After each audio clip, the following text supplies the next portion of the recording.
Hai, Assalamualaikum warahmatullahi wabarakatuh.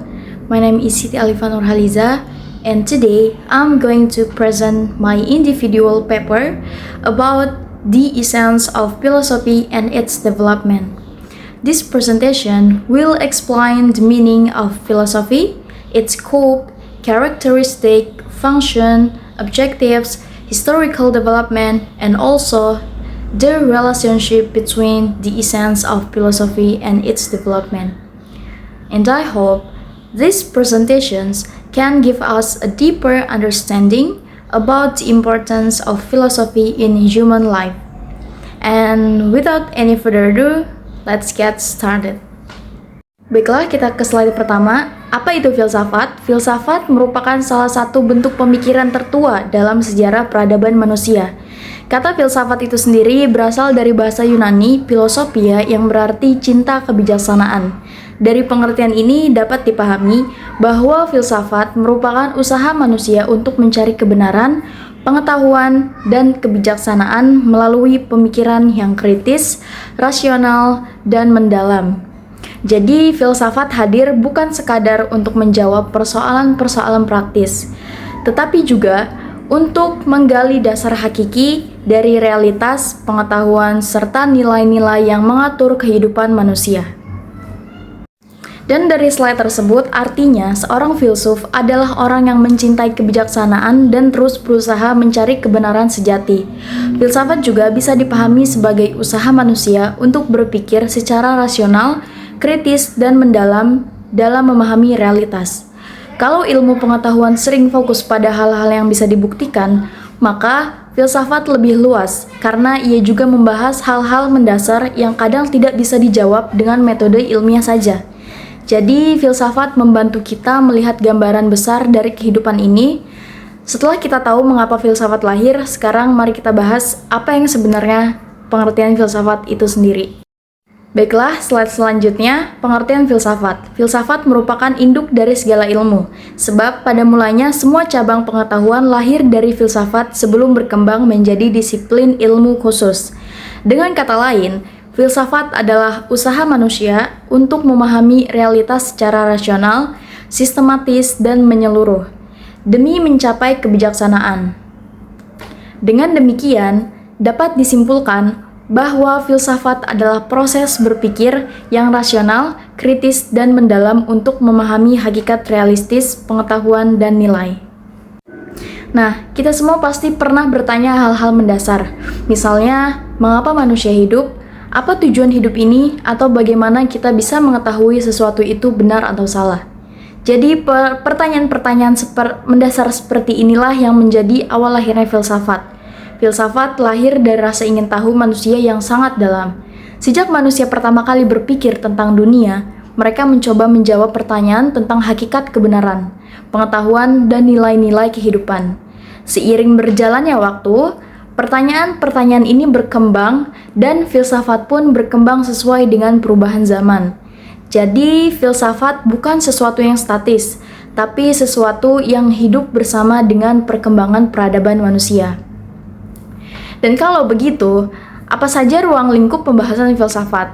Mari kita lihat di slide berikutnya. Secara umum, filsafat terbagi ke dalam cabang-cabang utama berikut. Yang pertama ada metafisika.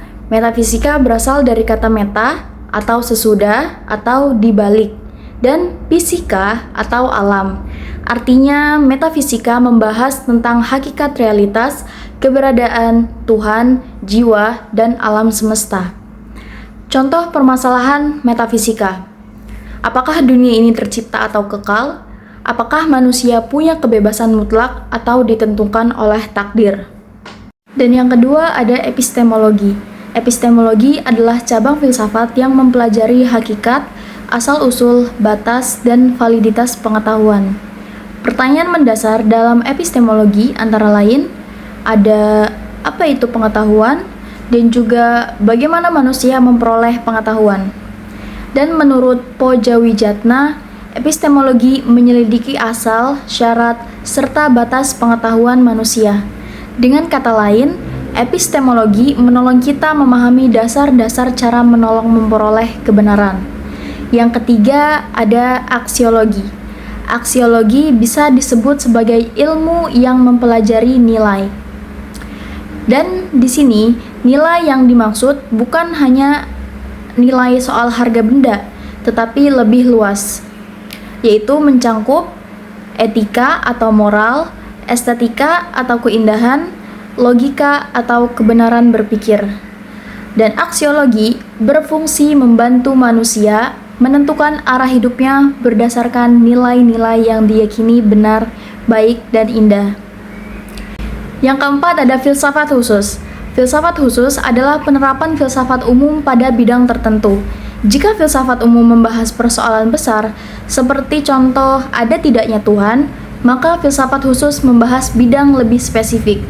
Contohnya, filsafat itu mengkaji dasar, metode, dan tujuan ilmu pengetahuan.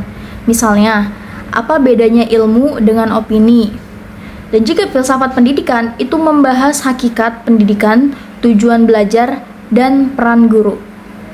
Nah, jadi ada 4 cabang ya. Yang pertama adalah metafisika, yaitu cabang filsafat yang membahas hakikat keberadaan. Contohnya, apa hakikat manusia atau apakah Tuhan ada? Dan kedua ada epistemologi, yang membahas tentang hakikat pengetahuan. Contohnya, bagaimana kita bisa tahu sesuatu itu benar, atau apakah semua pengetahuan bisa dibuktikan? Dan yang ketiga ada aksiologi, yaitu filsafat yang membahas tentang nilai. Dan aksiologi ini terbagi menjadi 2, yaitu etika dan estetika. Etika adalah membicarakan baik dan buruk, serta estetika membicarakan indah dan tidak indah. Dan keempat adalah filsafat khusus, yaitu penerapan filsafat pada bidang tertentu, misalnya filsafat ilmu, filsafat pendidikan, filsafat hukum, filsafat politik, atau filsafat agama. Jadi kalau kita mendalami salah satu bidang, kita bisa memakai filsafat untuk melihat lebih dalam dasar-dasar dari bidang tersebut. Dan setelah kita tahu lingkupnya, selanjutnya mari kita pahami bagaimana cara berpikir filsafat itu sendiri. Nah, di slide selanjutnya itu ada ciri-ciri berpikir filsafat. Ciri berfilsafat atau berpikir filsafat adalah radikal, sistematik, dan universal. Radikal bermakna berpikir sampai ke akar-akarnya, tidak tanggung-tanggung sampai dengan berbagai konsekuensinya, dengan berbagai pemikiran yang sudah diterima umum.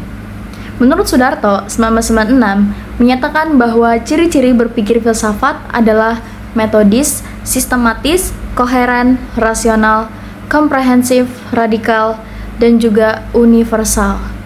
Dengan demikian, berfilsafat atau berpikir filsafat bukanlah sembarang berpikir, tapi berpikir dengan mengacu pada kaidah-kaidah tertentu secara disiplin dan mendalam. Jadi, berpikir filsafat itu memiliki ciri khas, yaitu radikal, universal, sistematis, kritis, reflektif, dan rasional. Ciri-ciri ini membedakan filsafat dari berpikir sehari-hari, karena filsafat selalu menelusuri sesuatu sampai ke akar permasalahannya. Ciri pertama yaitu radikal, artinya berpikir sampai ke akar persoalan. Ciri kedua yaitu universal, artinya filsafat melihat sesuatu secara menyeluruh. Ciri ketiga yaitu sistematis, artinya tersusun logis dan teratur. Dan ciri keempat adalah kritis, yaitu selalu mempertanyakan dan tidak menerima begitu saja suatu jawaban. Ciri kelima adalah reflektif, artinya merenungkan pengalaman hidup secara mendalam. Dan yang terakhir, filsafat juga bersifat spekulatif rasional, yaitu berani berspekulasi tetapi tetap berdasarkan akal sehat. Ciri-ciri ini membuat filsafat sangat berguna untuk melatih cara berpikir kita agar lebih tajam dan mendasar. Dengan ciri seperti ini, filsafat tentu punya fungsi penting dalam kehidupan manusia. Dan mari kita lihat fungsinya di slide selanjutnya.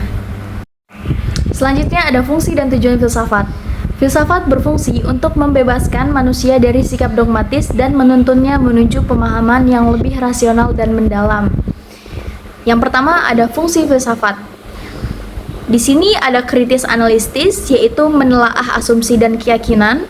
Ada normatif, yaitu memberi dasar etis dan moral. Ada integratif, yaitu menyatukan berbagai disiplin ilmu. Ada spekulatif, yaitu merenungkan makna hidup dan eksistensi. Dan yang kedua ada tujuan filsafat. yaitu mencari kebenaran mendasar, mengembangkan kebijaksanaan, membimbing tindakan manusia, dan menyusun pandangan hidup bermakna. Dengan demikian, fungsi filsafat lebih berorientasi pada proses dan cara kerja filsafat dalam membantu manusia berpikir. Sementara tujuan filsafat berorientasi pada hasil akhir yang ingin dicapai. Fungsi adalah jalan untuk menganalisis, mengkritisi, dan menyatukan pengetahuan, sedangkan tujuan adalah kebenaran, kebijaksanaan, serta pandangan hidup yang bermakna.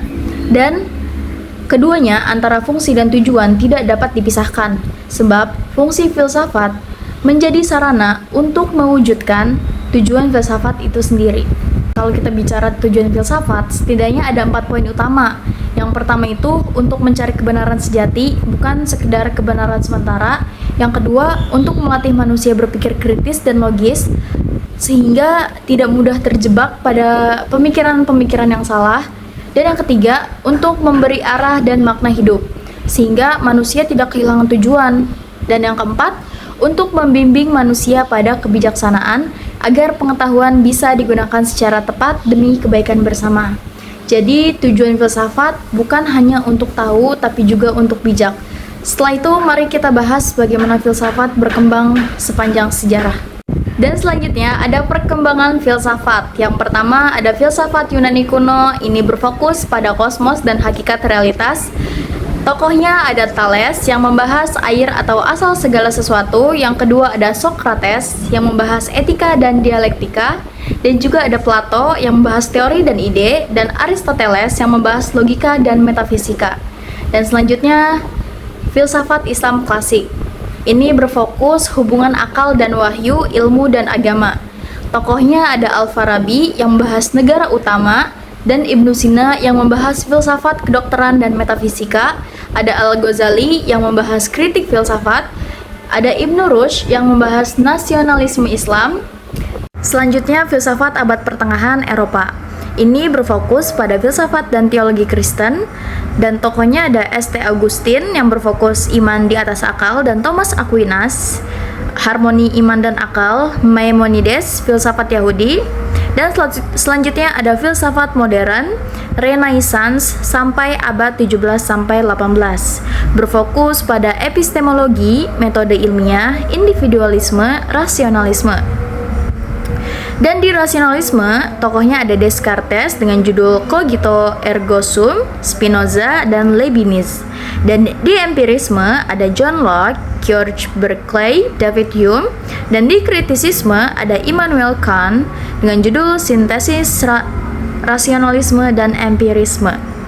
Dan selanjutnya ada filsafat kontemporer di abad 19 sampai 20 ke atas. Ini membahas tentang eksistensialisme, yaitu tokohnya Kierkegaard, Sartre, Heidegger, yang berfokus pada kebebasan dan makna hidup. Dan fenomenologi, tokohnya ada Edmund Husserl, yang membahas tentang pengalaman kesadaran. Dan juga ada pragmatisme, tokohnya William James, John Dewey, yang membahas kebenaran atau yang bermanfaat. Dan analitik, tokohnya ada Bertrand Russell, Wittgenstein yang membahas bahasa dan logika. Ada postmodernisme atau Foucault. Tokohnya ada Foucault, Derrida, Lyotard yang membahas kritik narasi besar pluralitas kebenaran. Dan R. Widya Setiawan menjelaskan bahwa perkembangan filsafat dari masa Yunani kuno, abad pertengahan, modern, hingga kontemporer menunjukkan konsistensi hakikatnya, yaitu pencarian kebenaran universal. Justru karena hakikat filsafat adalah pencarian tanpa henti, maka sejarah filsafat adalah sejarah perkembangannya itu sendiri. Dan di slide selanjutnya ada hubungan antara hakikat filsafat dan perkembangan filsafat. Hakikat filsafat pada dasarnya adalah usaha manusia untuk mencari kebenaran dan kebijaksanaan melalui pemikiran yang mendalam, logis, kritis, dan menyeluruh. Menurut Muhammad Musli, filsafat adalah upaya tanpa henti untuk memahami realitas, pengetahuan, dan nilai-nilai kehidupan, sehingga manusia tidak berhenti pada jawaban-jawaban praktis tetapi berusaha mencapai kebijaksanaan. Dengan demikian, hakikat filsafat dan perkembangannya tidak bisa dipisahkan. Hakikat filsafat sebagai pencarian kebenaran adalah penyebab, sedangkan perkembangannya dalam sejarah adalah akibat. Filsafat berkembang karena sifatnya yang tidak pernah puas, selalu bertanya dan selalu mencari jawaban baru. Kesimpulannya, filsafat adalah cinta kebijaksanaan, yaitu usaha manusia untuk mencari kebenaran melalui pemikiran yang kritis, rasional, sistematis, dan mendalam. Ruang lingkup filsafat mencakup metafisika, epistemologi, aksiologi, dan filsafat khusus, yang masing-masing membahas realitas, pengetahuan, nilai, serta penerapannya dalam berbagai bidang kehidupan. Ciri berpikir filsafat adalah radikal, universal, kritis, dan reflektif, sistematis, dan rasional. Hal ini membuat filsafat berfungsi sebagai dasar ilmu pengetahuan, sarana kritik, pedoman hidup, serta pengembangan diri manusia. Tujuan akhirnya adalah menemukan kebenaran sejati dan menuntun manusia menuju kebijaksanaan.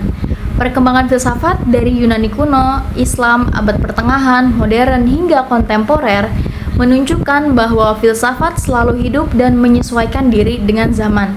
Hakikat filsafat sebagai pencarian kebenaran adalah penyebab, sedangkan perkembangan filsafat adalah akibat yang tampak dalam sejarah pemikiran manusia. Dengan demikian, filsafat tetap relevan hingga saat ini, karena selama manusia masih memiliki rasa ingin tahu, filsafat akan terus berkembang dan memberikan arah bagi kehidupan. So that's all for my presentation today. In conclusion, philosophy is not only about abstract thinking, but also about how humans seek for truth, wisdom, and meaning of life. I hope this presentation gives you a better understanding about the essence and development of philosophy. Thank you very much for your attention. Wassalamualaikum warahmatullahi wabarakatuh.